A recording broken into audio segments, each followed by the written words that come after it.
రెండు తెలుగు రాష్ట్రాల్లో ఎండలు మండిపోతున్నాయి. అదేవిధంగా ప్రజలు తగిన జాగ్రత్తలు తీసుకోవాలని డాక్టర్లు చెప్తున్నారు. ఏదైనా అత్యవసర పని ఉంటే తప్ప బయటకు రావద్దని హెచ్చరిస్తున్నారు. ఇదే అంశానికి సంబంధించి పూర్తి అప్డేట్స్ మా ప్రతినిధి సూర్యప్రకాష్ లైవ్ ద్వారా అందిస్తారు. సూర్యప్రకాష్. భవాని, రెండు తెలుగు రాష్ట్రాలు కూడా బాణుడితో భగ్గుమంటున్న పరిస్థితి కనిపిస్తుంది. ఉదయం 9 గంటల నుండి కూడా ఎవరు కూడా బయటకు వచ్చే పరిస్థితి లేని విధంగా అయితే ఈ రోజు ఉదయం నుండి కూడా భారీ ఎత్తున అయితే ఈ యొక్క ఉష్ణోగ్రతలు నమోదైతే చెప్పుకోవచ్చు. ఉదయం సమయం 9:40 సమయం నుండి కూడా ఉమ్మడి విశాఖ జిల్లాల్లో అనంతగిరి ప్రాంతం కావచ్చు, అరకు ప్రాంతం కావచ్చు, అనకాపల్లి, పెందుర్తి మండలాల్లో భారీగా అయితే ఈ యొక్క ఉష్ణోగ్రతలు నమోదయ్యాయి. ఆ సమయంలోనే 38 డిగ్రీల సెల్సియస్ లో నమోదై కావడంతో అయితే వాతావరణ శాఖ అధికారులు అయితే తగు హెచ్చరికలు అయితే జారీ చేశారు. ఈ యొక్క ప్రభావం రాగల వారం రోజులు కూడా ఇదే యొక్క ప్రభావం ఉంటుందని చెప్పేసి అయితే వాతావరణ శాఖ అధికారులు అయితే తెలియజేశారు.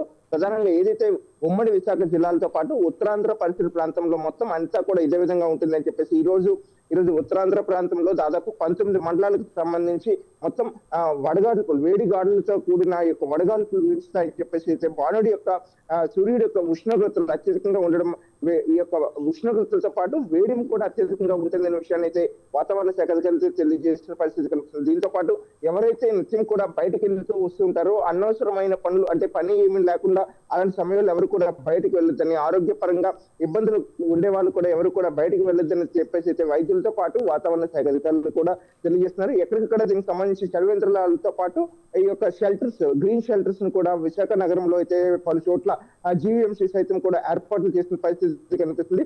దీంతో పాటు నిత్యం కూడా వాటర్ డిహైడ్రేట్ కాకుండా వాటర్ తీసుకోవాల్సిన అవసరం ఉంటుందని చెప్పేసి తెలియజేస్తున్నారు. దీంతో పాటు స్థానికంగా నిమ్మకాయ నీరు కానీ, మజ్జిగ కానీ వాటిని మాత్రమే ఉపయోగించాలని చెప్పేసి ఈ శీతల పానీయాలు ఏవైతే ఉంటాయో, కూల్ డ్రింక్స్ ఉంటాయో వాటికైతే పూర్తి స్థాయిలో ప్రజలంతా కూడా దూరంగా ఉండాలని చెప్పేసి వైద్యులు సూచిస్తున్న పరిస్థితి కనిపిస్తుంది. ఈ యొక్క ఉష్ణోగ్రతలు దాదాపు ఈ రోజు ఉత్తరాంధ్ర ప్రాంతంలో చూసుకుంటే విజయనగరం జిల్లాలో అన్ని మండలాల్లో కూడా ఇదే విధంగా ఉండే అవకాశం ఉంటుంది. 38 నుండి 43 డిగ్రీల పైచిలుక ఈ యొక్క ఉష్ణోగ్రతలు నమోదవుతాయని చెప్పేసి వాతావరణ శాఖ అధికారులు అయితే తెలియజేశారు. అవతల శ్రీకాకుళం జిల్లాలో ఏదైతే పాలకొండ పరిసర ప్రాంతాలు ఉన్నాయో ఆ సీతంపేట ప్రాంతం కానీ, పాలకొండ కానీ వాటిలో కూడా వేడి గాలులతో కూడిన వాతావరణాన్ని అయితే సూచిస్తుందని చెప్పేసి తెలియజేస్తున్నారు.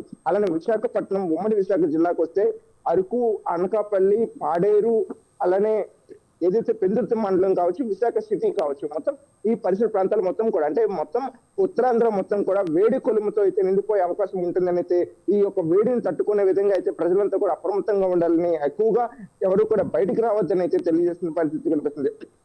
ఈ యొక్క ప్రభావం దీంతో పాటు మనకి ఏలూరు, ఉత్తరాంధ్రతో పాటు ఏలూరు కానీ, కాకినాడ జిల్లాలు కానీ, కోస్తాంధ్ర, రాయలసీమ మొత్తం తెలుగు రాష్ట్రం మొత్తం కూడా రాగల ఈ రోజు నుండి కూడా మరొక 10 రోజుల పాటు ఈ యొక్క వేడి తీవ్రత అత్యధికంగా ఉంటుందని చెప్పేసి తెలియజేస్తారు. ముఖ్యంగా ప్రతి ఒక్కరు కూడా నిత్యం కూడా వాటర్ తీసుకొని వారి యొక్క బాడీ డిహైడ్రేట్ కాకుండా తగు జాగ్రత్తలు తీసుకోవాలని చెప్పేసి అయితే వైద్యులు అయితే సూచిస్తున్నారు. అందుకు తగు సూచనలు కూడా చేసేందుకు ఎవరైనా డిహైడ్రేట్ అయిన వెంటనే కూడా తక్షణమే ఏ ప్రాంతాల్లో అయితే ఉంటారో బాడీ ఆ చుట్టుపక్కల కూడా ఎవరు లేకుండా గాలాడే విధంగా వాళ్ళందరినీ కూడా పక్కకి తీసుకెళ్లి నీరులోకి తీసుకెళ్లి వెంటనే నీరును అయితే అందించాలని చెప్పేసి కూడా తెలియజేస్తున్న పరిస్థితి కనిపిస్తుంది. నిత్యం ఈ యొక్క గ్యాస్ కట్టర్స్ కావచ్చు, లేకపోతే ఏదైతే సిఎన్జి వెహికల్స్ అత్యధికంగా కారుల్లో వాడుతున్నారో అలానే ఆ వెహికల్స్ అయితే పలు జాగ్రత్తలు తీసుకోవాలని చెప్పేసి ఎండలో లేకుండా ఉండేందుకు అయితే ఆర్టీఓ అధికారులు అయితే తెలియజేస్తున్నారో ఆ యొక్క మొత్తం ఏదైతే ఎండ ఉంటుందో ఆ ప్రాంతంలో ఎక్కువగా ఉంటే ఒకసారిగా ప్రెజర్ ఎక్కువ అయిన సమయంలో అయితే పూర్తిగా బ్లాస్ట్ అయ్యే అవకాశం ఉంటుందని చెప్పేసి కారులు వాడే వాళ్ళైతే తగు జాగ్రత్తలు తీసుకోవాలని ఆర్టీఓ అధికారులతో పాటు జిల్లా అధికారులు కూడా తెలియజేస్తున్న పరిస్థితి కనిపిస్తుంది. ఇదంతా ఒకటైతే రోడ్డుపై ఎక్కడ చూసినా సరే పూర్తిగా నిర్మానుష్యంగా కూడా పలు చోట్ల అయితే కనిపిస్తున్నాయి. దీనికి సంబంధించి చిరు వ్యాపారులు సైతం కూడా తీవ్ర స్థాయిలో అయితే ఆవేదన వ్యక్తం చేస్తున్నారు. ఎవరు కూడా బయటకు రాకూడదు, వారి చిరు వ్యాపారాలు కూడా సైతం కూడా ఇబ్బందులు పడుతున్నాయని చెప్పేసి స్థానికంగా కొంతమంది అయితే తెలియజేస్తున్న పరిస్థితి ఉంది. అలానే పర్యాటక ప్రాంతం ఏదైతే అరకు లంబసింగి ప్రాంతాలు ఉన్నాయి అవన్నీ కూడా పూర్తిగా వెలవెలిపోతున్న పరిస్థితి కనిపించడంతో ఈ యొక్క ఎండల తీవ్రతతో పూర్తిగా అన్ని విధాలుగా కూడా అన్ని మూసిపోతున్న పరిస్థితి ఉంది. ఈ ఎండలు రాగల 10 రోజులు కూడా ఇదే విధంగా ఉండడంతో అధిక ఉష్ణోగ్రతలు నమోదయ్యే పరిస్థితి ఉండడంతో తగు జాగ్రత్తలు తీసుకోవాలని, ఎవరు కూడా బయటకు రావద్దని కూడా ఆ అధికారులు అయితే హెచ్చరికలు జారీ చేసిన పరిస్థితి కనిపిస్తుంది. Bhavani. Right, okay, thank you Suryaprakash, thank you for the updates.